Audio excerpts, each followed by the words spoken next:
তুমি আসবে বলে নন্দিনী, কিন্তু কিভাবে নন্দিনী, কিভাবে তুই ফিরিয়ে আনবি রাহুলদাকে?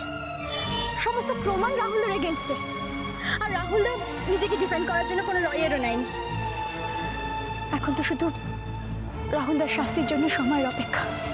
নন্দিনী, রাহুলকে যেভাবে হোক ফিরিয়ে আনতেই হবে। একমাত্র ওই আই উইটনেস, ওই সব কিছু সাক্ষী। হ্যাঁ, কিন্তু ওই লোকটা যা যা বলেছে সব কথাই তো মিথ্যে। না না সন্দীপ দা, আমার মনে হচ্ছে ও নিশ্চয়ই কারোর চাপে পড়ে মিথ্যে কথা বলছে। কিন্তু কেসটাই তো মিথ্যে, রোহিণী। আমি তো কোনো কেস করিনি রাহুলের এগেইনস্টে। নন্দিনী, তুমি বিশ্বাস করো, আমি তো গাড়িতে ছিলাম, আমি গোটা ব্যাপারটা জানি। রাহুল আপ্রাণ চেষ্টা করেছিল আমাদেরকে বাঁচাতে, but it was just an accident. বেচারার কিচ্ছু করার ছিল না, কিচ্ছু না। ওই আই উইটনেসকে দিয়ে যেভাবেই হোক সত্যিটা বলাতেই হবে।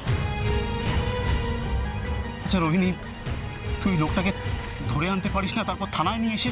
কিসের ভিত্তিতে অ্যারেস্ট করবো বলো?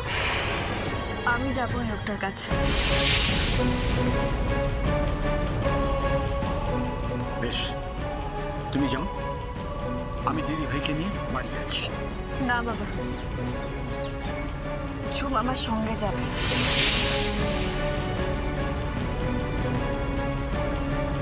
ঝুম, বাবাকে বাঁচাতে যাবি না শোনো?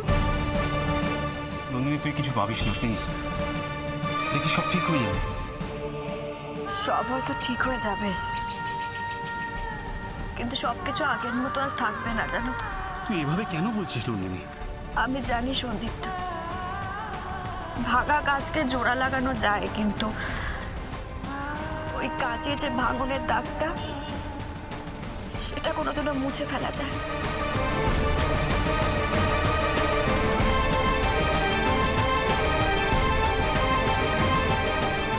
চল ঝুম।